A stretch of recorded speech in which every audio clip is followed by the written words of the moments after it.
Assalamualaikum warahmatullahi wabarakatuh. Selamat pagi, salam semangat untuk semuanya. Masih dengan geometri bidang, di sini dengan Bu Titin. Kita lanjutkan untuk pertemuan kali ini adalah materi baru, yaitu kesejajaran. Nah, pada pertemuan kali ini kita nanti akan fokus untuk membahas tentang postulat kesejajaran dan sudut-sudut istimewa.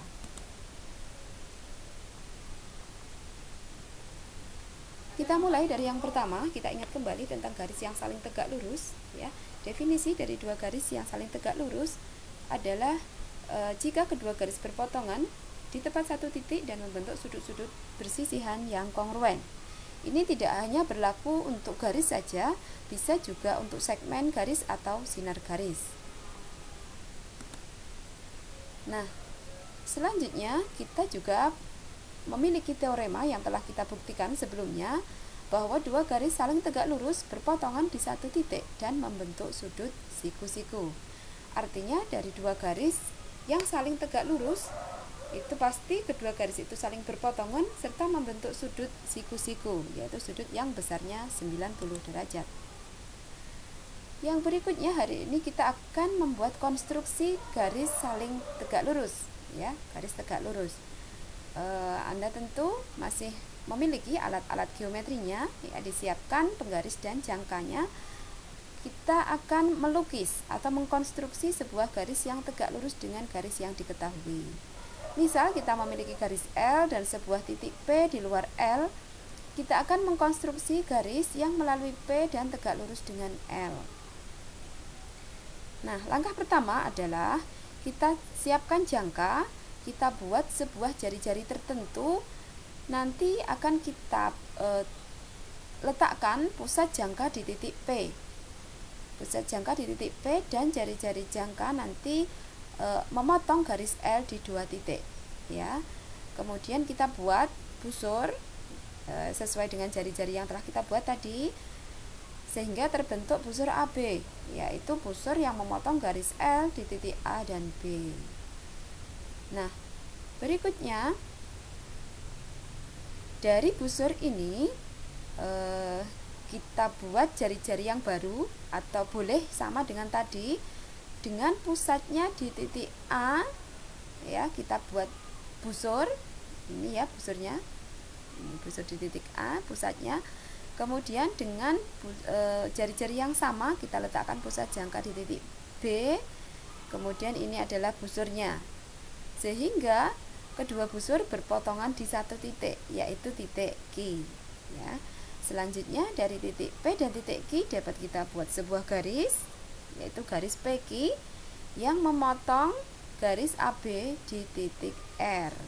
Nah, sekarang terbentuklah dua garis saling tegak lurus, yaitu garis AB atau garis L berpotongan dengan garis PQ di R secara tegak lurus. Artinya sudut PRA atau PRB itu adalah sudut siku-siku.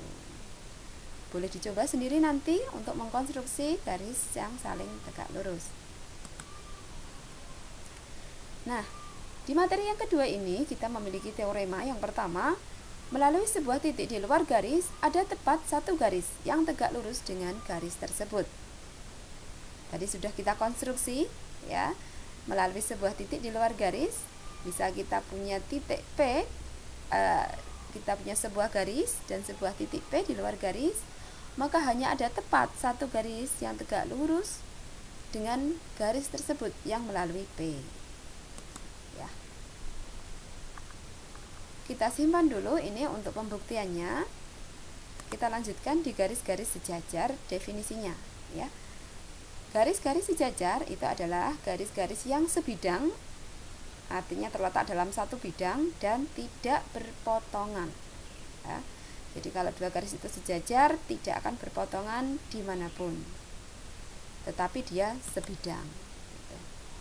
Nah, hubungan antara garis dengan garis, garis dengan bidang, bidang dengan bidang, begitu, ya.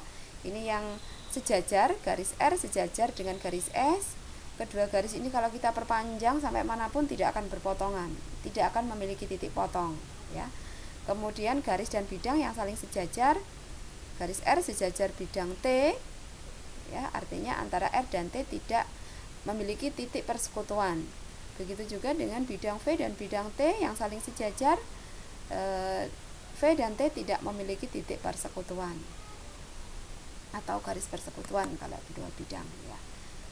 Nah, kita mengenal adanya geometri Euclid ya.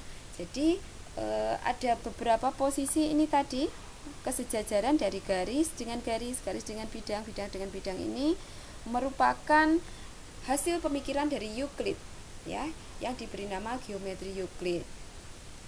Nah, dalam geometri Euclid, sebuah bidang itu adalah permukaan yang datar, sebuah permukaan yang flat, berdimensi 2 ya.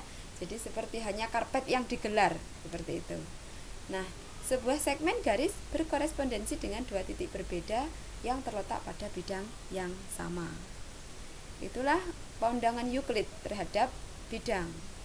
Nah, padahal secara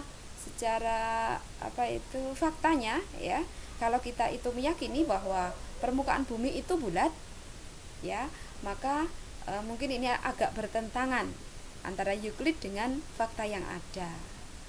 Seperti itu. Kalau permukaan yang dibicarakan Euclid hanya sebatas permukaan meja atau permukaan karpet, bisa diterima ya, tetapi ketika kita berbicara lebih jauh, mungkin permukaan bumi, permukaan itu ada beberapa pendapat yang berbeda terkait ini. Tapi tidak apa, inilah geometri kita, geometri fokus kita ya, geometri Euclid yang kita pahami. Jadi yang kita pelajari untuk geometri yang lain nanti dipelajari di mata kuliah yang lain ya, sistem geometri. Nah, itu nanti akan membahas pandangan geometri yang lain. Nah, untuk kita di sini fokusnya ke geometri Euclid. Artinya sebuah bidang itu adalah suatu permukaan yang mendatar, yang flat, yang berdimensi 2. Nah, dari geometri Euclid muncullah postulat kesejajaran ya. Di sini postulatnya berbunyi, melalui sebuah titik di luar garis, tepat satu garis yang sejajar dengan garis yang diketahui ya. Jadi kita punya titik di luar garis, maka hanya ada tepat satu garis yang sejajar dengan garis yang diketahui. Jadi nanti hanya ada satu garis yang melalui P ini yang sejajar dengan garis M pada bidang R. Itu postulat ya. Jadi postulat tidak perlu kita buktikan, kita terima itu sebagai suatu fakta ya, sebagai suatu kebenaran tanpa harus dibuktikan. Dari postulat ini muncullah beberapa sudut istimewa. Sebelum ke sudut istimewa muncullah beberapa konsep ya. Yang pertama adalah transversal. Maka transversal itu adalah sebuah garis yang memotong dua atau lebih garis lain pada titik yang berbeda ya.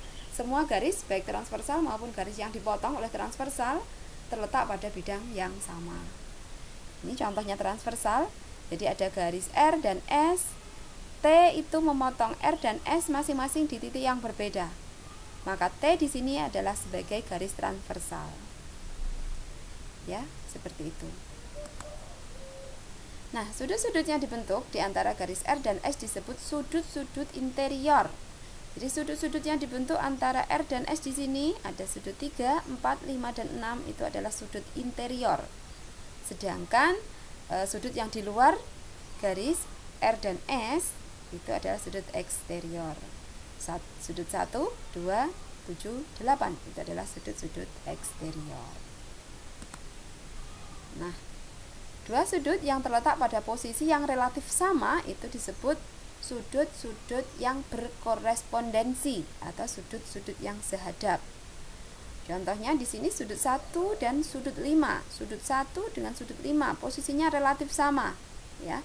Artinya dia terletak di sebelah kirinya transversal, kemudian di sebelah atasnya garis R dan garis S ya. Berarti dia relatif sama posisinya. Di sini disebut sebagai sudut-sudut sehadap. Ada sudut-sudut sehadap yang lain, kita lihat sudut 3 sehadap dengan sudut 7. Mungkin ada lagi sudut sehadap yang lain. Iya, betul sekali. Ada sudut 2 dengan sudut 6. Kemudian sudut 4 sehadap juga dengan sudut 8. itu sudut-sudut yang sehadap. Selain itu kita juga mengenal sudut dalam berseberangan, ya.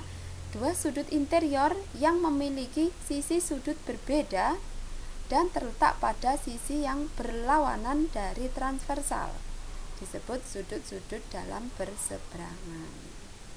Jadi sudut interior, sudut dalam berseberangan itu adalah sudut interior yang memiliki sisi sudut yang berbeda dan terletak pada sisi yang berlawanan dari transversal. Contohnya ini, sudut 3 dengan sudut 6 itu adalah sudut-sudut dalam berseberangan. Sudut 3 dan sudut 6 dua-duanya sudut interior.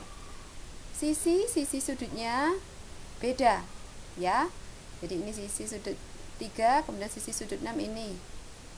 Ya, dia adalah berbeda. Tetapi dia terletak pada sisi yang berlawanan dari transversal. Sudut 3 di sebelah kirinya transversal, sudut 6 di sebelah kanannya transversal. Maka sudut 3 dan sudut 6 itu memenuhi definisi dari sudut dalam berseberangan, gitu ya. Jadi sudut 3 dan sudut 6 di sini adalah sudut dalam berseberangan. Apakah ada sudut dalam berseberangan yang lain? Betul sekali, ya. Ada sudut 4 dan sudut 5. Dia juga merupakan sudut-sudut dalam berseberangan. Gitu ya. Ada sudut dalam berseberangan, ada juga sudut luar berseberangan. Nah, kalau sudut dalam berseberangan itu adalah berupa sudut interior, tetapi kalau sudut luar berseberangan dia adalah sudut eksterior yang memiliki sisi sudut berbeda dan terletak pada sisi yang berlawanan dari transversal.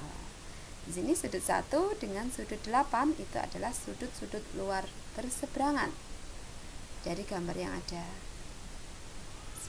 Dua sudut yang lain itu adalah sudut 7 dengan sudut 8.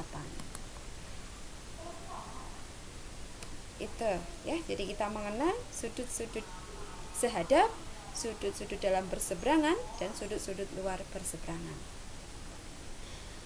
Berikutnya adalah garis-garis sejajar dan sudut-sudut yang kongruen. Kita punya postulat yang ke-11. Jika dua garis sejajar dipotong oleh transversal, maka sudut-sudut yang sehadap adalah kongruen. Kita memiliki dua buah garis sejajar, garis L sejajar M.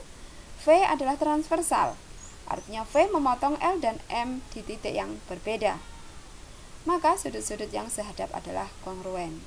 Kita ingat kembali sudut-sudut yang sehadap, ya.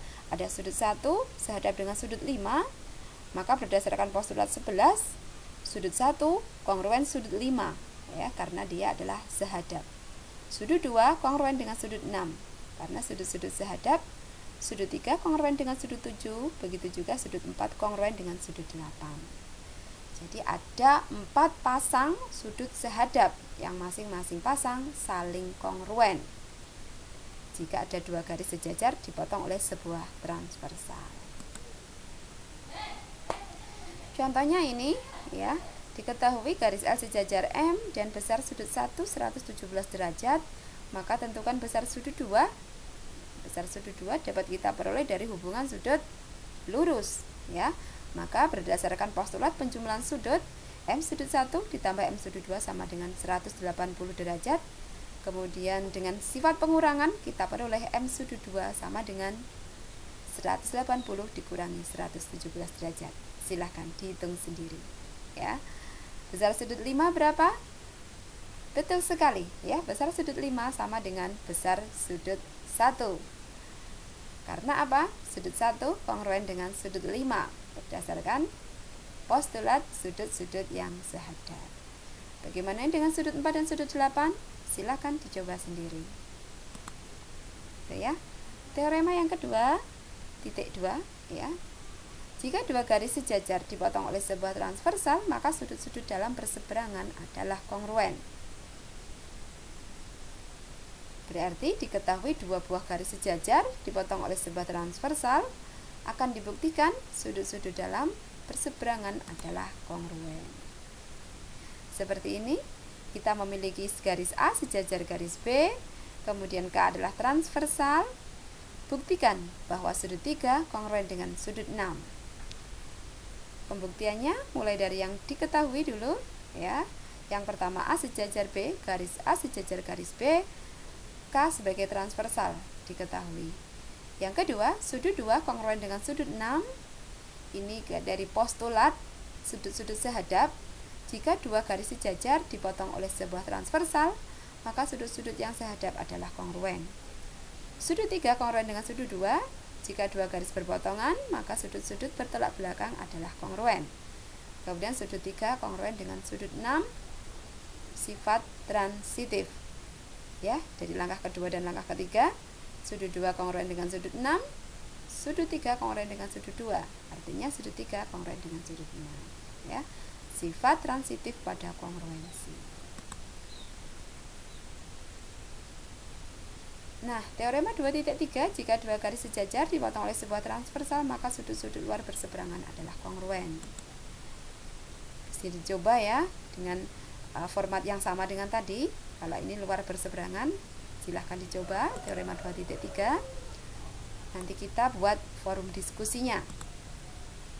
Kemudian sudut-sudut bersuplemen, garis-garis sejajar dan sudut-sudut bersuplemen. Jika dua garis sejajar dipotong oleh transversal, maka sudut-sudut interior yang berada pada pihak yang sama dari transversal saling bersuplemen. Ya, jadi ini sudut-sudut 1 dan sudut 3 akan dibuktikan saling bersuplemen. Dia dinamakan sudut dalam sepihak kalau dulu kita mengenal di sekolah. Ya. Ini pembuktiannya, bisa dipelajari sendiri. Gitu. Ya. Pembuktiannya jika sudah ada. Teorema 2.5 nanti dicoba untuk dibuktikan sendiri. Saya rasa itu untuk garis-garis sejajar. Selamat belajar, tetap semangat. Saya akhiri, wassalamualaikum warahmatullahi wabarakatuh.